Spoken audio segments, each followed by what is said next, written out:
कहीं और जा रहे हैं। तो कुल मिलाकर कुछ समझ में नहीं आ रहा कि ये 4590 पन्ने की कहानी में कहना क्या चाहती है मुंबई पुलिस। तो पहले चार्जशीट की कहानी, उसके बाद वो सवाल जो मुंबई पुलिस से पूछे जाएंगे, और हो सकता है कोर्ट में जो वकील है वही धज्जियां उड़ा दे। तो मुंबई पुलिस की तरफ से स्पेशल मकोका कोर्ट में दाखिल इस चार्जशीट के मुताबिक बाबा सिद्दीकी के कत्ल की जो पूरी कहानी है वो कुछ यूं है। लॉरेंस विश्नोई गैंग और खुद लॉरेंस ने बहुत पहले कैमरे पर एक बात कही थी कि वो सलमान खान को मारेगा, और उसकी वजह वही काले हिरन का शिकार है। और दूसरी बात ये कही थी कि अगर वो माफ़ी मांग ले खास मंदिर में राजस्थान के बिश्नोई समाज के तो माफ़ कर देगा, और नहीं तो मार देगा। वो पूरा वीडियो है, बल्कि ये वीडियो मैं आपको दोबारा सुना देता हूँ, तो पहले ये सुन लीजिए, क्योंकि यहीं से कहानी शुरू हुई है। तो जब हम करेंगे तो पता लग ही जाएगा। सलमान खान का करेंगे, मारेंगे ही जाएंगे, जोधपुर में मारेंगे तो पता लग जाएगा इनको। अभी तो मैंने कुछ किया ही नहीं। तो खुल्लम खुल्ला लॉरेंस बिश्नोई ने इस वीडियो में सलमान खान को मारने की धमकी दी, और यही वो वक्त था जब पहली बार लॉरेंस और सलमान के बीच की दुश्मनी की बात सामने आई थी। और हर बार लॉरेंस यही कहता, और इसी एक धमकी की वजह से जो सलमान खुद लॉरेंस का नाम मीडिया में भी सुर्खियों में आया। अब उसके बाद अलग अलग सोशल मीडिया के जरिए, कुछ न्यूज़ चैनल को इंटरव्यू के जरिए लॉरेंस ये बोलता रहा कि वो सलमान खान को मारेगा अगर वो माफ़ी नहीं मांगते। फिर इसी बीच में लास्ट ईयर 2024 में 14 अप्रैल को सलमान खान के घर गैलेक्सी अपार्टमेंट पर शूट आउट होता है। वो कहानी आपको सुनाई है। 2 शूटर मोटरसाइकिल पर आते हैं और सलमान के घर गैलेक्सी अपार्टमेंट पर कुल 5 राउंड गोलियां चलाते हैं। बाद में वो पकड़े जाते हैं। बाबा सिद्दीकी के मर्डर केस की कहानी यहीं से शुरू होती है। कहानी ये कि जब सलमान खान के घर गैलेक्सी अपार्टमेंट पर गोली चलाने के लिए शूटरों को भेजा गया, तो उस वक्त लॉरेंस बिश्नोई ने अपने भाई अनमोल बिश्नोई के जरिए इस पूरी साजिश को प्लान किया। अनमोल ने अपने लोगों के जरिए 2 शूटर का इंतजाम किया, और शूटर को खास हिदायत दी गई। हिदायत ये थी कि तुम्हें गैलेक्सी के बाहर जाना है, चूँकि दिन भर तो सलमान के घर के बाहर लोग फैन वैन खड़े होते हैं, तो सुबह अर्ली मॉर्निंग जाओ और घर के बाहर सलमान के गैलेक्सी अपार्टमेंट पर 50 राउंड फायरिंग करो, यानी एक साथ 50 गोलियां चलाओ। और गोली चलाते वक्त 2 चीज़ों का ख्याल रखना। एक कि जब तुम फायरिंग शुरू करो तो शूटर अपने चेहरे से हेलमेट हटा दे, ताकि उसका चेहरा किसी भी कैमरे में कैद होना तो हो जाए। दूसरा, जिस बाइक पर वो बैठकर गोली चला रहा, उस बाइक की रफ्तार उस शूट आउट के वक्त धीमी हो, यानी वो आहिस्ता आहिस्ता बाइक चला रहा हो, ताकि गोली सिर्फ गैलेक्सी अपार्टमेंट की दीवारों पर ही लगे। तो 50 राउंड गोलियां चलाना, हेलमेट उतार कर चलाना और बाइक की रफ्तार को धीमी करना, ये प्लान का हिस्सा था, ताकि मैसेज और सीरियसनेस का अंदाज़ा हो लोगों को कि भाई 50-50 राउंड गोलियां सलमान खान के घर के बाहर चली गई। अब हुआ ये कि 14 अप्रैल को उल्टा हो गया। जो शूटर गए 50 की जगह उनसे सिर्फ 5 राउंड गोली चली।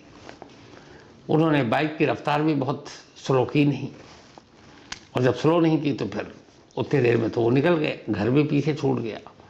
तो 5 राउंड गोलियां चली। उसके बाद शूटर सीसीटीवी कैमरे के सहारे जल्दी पकड़ लिए गए, भांडा फूट गया, खेल खुल गया। अब जब ये हुआ तो असली मकसद तो था 50 राउंड गोली चलाकर एक दहशत फैलाना, लेकिन चली 5 राउंड और वो भी पकड़े गए।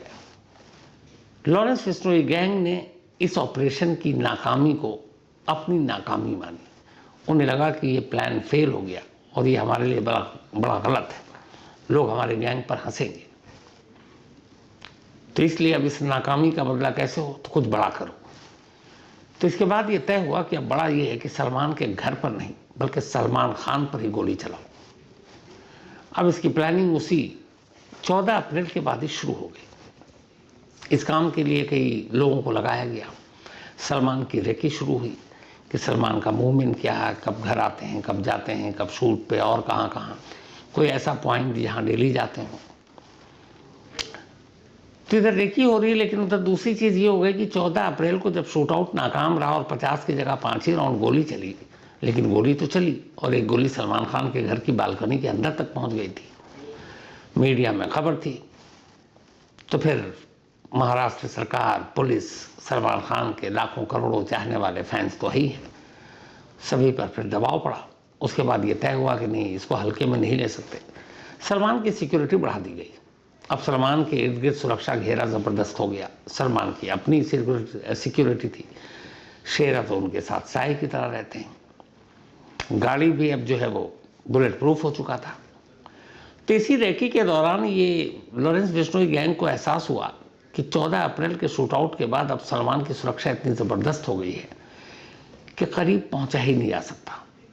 वैसे भी सलमान के करीब पहुंचने पहले भी मुश्किल था, लेकिन अब सुरक्षा घेरा कुछ ज़्यादा ही बड़ा था, तो पहुंच नहीं सकते। तो लगा कि नहीं, कहीं और से गोली चलाकर सलमान तक पहुंचना मुश्किल है। तो इस रेकी के बाद ये तय हो गया कि सलमान की सुरक्षा घेरा को देखते हुए सलमान खान को अब मारना मुश्किल है। लेकिन लॉरेंस गैंग बेताब था, क्योंकि गैलेक्सी शूटआउट की नाकामी उनके साथ थी। अब सलमान पे गोली चलाने का मौका नहीं मिल रहा था, क्योंकि सिक्योरिटी ऐसी थी कि आसपास फटक भी नहीं सकता। यहाँ तक कि शूटिंग लोकेशन पर जो स्टाफ, जो बाकी इवन को स्टार, ये सब भी आते, इन सब की भी तलाशी होती, इन सब को भी चेक किया जाता, वो पूरा इलाका सैनिटाइज होता, शूटिंग स्पॉट भी। तो जब ये सारी चीज़ें हो गई तो पता चला कि ये आसान काम नहीं है। तो क्या किया जाए, क्योंकि वो रुकना भी नहीं चाहते थे। तो फिर ये तय हुआ कि सलमान ना सही, सलमान के किसी खास करीबी को निशाना बनाया जाए, ताकि मैसेज सलमान तक पहुंचे और फिर पूरे मुंबई तक, और लोग कहें कि यार ये गैंग तो बड़ा खतरनाक है। अब लिस्ट बनानी शुरू हुई कि सलमान के करीबी कौन है। इत्तेफाक से अब आजकल के गैंगस्टर भी सोशल मीडिया को खूब फॉलो करते हैं, तो सलमान के करीबियों की लिस्ट बनाने लगे, और साथ साथ मुंबई के कुछ बिल्डरों के बड़े, ताकि उनको भी निशाना बनाएं, मुंबई में थोड़ी अपनी धाक जमाएं, अपनी ज़मीन तैयार करें, लॉरेंस गैंग को बड़ा करें। तो इसी लिस्ट बनाने के दौरान सोशल मीडिया पर बहुत सारी तस्वीरें सलमान खान की बाबा सिद्दीकी के साथ नजर आई। फिर उन्हें पता चला कि ये वही बाबा सिद्दीकी हैं जिन्होंने कि इफ्तार पार्टी में सलमान खान और शाहरुख खान की दोस्ती कराई थी, जब एक कैटरीना कैफ की जन्मदिन पर दोनों में झगड़ा हो गया था। तो सुलह करवाने वाले बाबा सिद्दीकी, हर जगह करीबी बाबा सिद्दीकी। फिर ये पता चला कि सलमान के घर का कोई भी काम हो, कोई भी सरकारी दस्तावेज बनाना हो, कुछ और, तो बाबा सिद्दीकी, क्योंकि वो पॉलिटिशियन रहे, मंत्री रहे, विधायक रहे, और सलमान के इलाके के रहे, सलमान खान के तो वो एमएलए ही थे, मतलब जहाँ वो रहते थे उनके इलाके के। तो सोशल मीडिया के थ्रू ये सारी जानकारी और तस्वीरें देखने के बाद, और सलमान और शाहरुख की सुलह कराने वाले बाबा सिद्दीकी का सच जानने के बाद, अब लॉरेंस गैंग ने तय किया कि बाबा सिद्दीकी को मारना है, क्योंकि बाबा सिद्दीकी को मारने का मतलब है सीधे सीधे सलमान तक मैसेज पहुंचाना। अब ये हुआ कि ठीक है। इसी दौरान पता चला कि बाबा सिद्दीकी के साथ बाबा सिद्दीकी का जो बेटा है ज़ीशान सिद्दीकी, जो बाबा सिद्दीकी की जगह उस इलाके से एमएलए है, तो वो भी सलमान का करीबी है। तो ये हुआ कि या तो ज़ीशान को मारो या बाबा सिद्दीकी को मारो। ये भी हुआ कि जहां मौका मिले पहले जिसको उसको मार दो। ये भी तय हुआ कि अगर दोनों एक साथ मिले और एक साथ मौका मिले तो दोनों को मार दो। तो अब टारगेट तय हो गया। टारगेट तय होने के बाद अब ये हुआ कि पिछले साल जो गणपति विसर्जन का टाइम आया, तो ये उन्हें पता चल गया था कि हर साल अपने इलाके के विसर्जन में बाबा सिद्दीकी बढ़ चढ़कर हिस्सा लेते हैं और जाते हैं, और उस वक्त बहुत भीड़ होती है। तो उसी विसर्जन के दौरान बाबा सिद्दीकी पर गोली चलाई जाएगी। लेकिन इत्तेफाक से उनके इलाके के उस विसर्जन के दिन बाबा सिद्दीकी को कुछ और ज़रूरी काम आ गया, और वो उस विसर्जन में हिस्सा नहीं ले सके।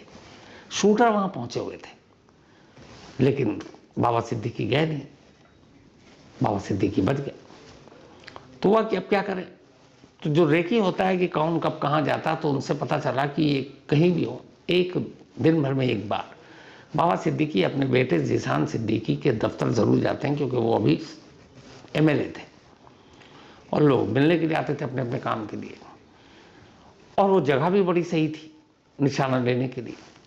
तब ये हुआ कि इसी ज़ीशान के दफ्तर के बाहर ही बाबा सिद्दीकी को मारा जाएगा।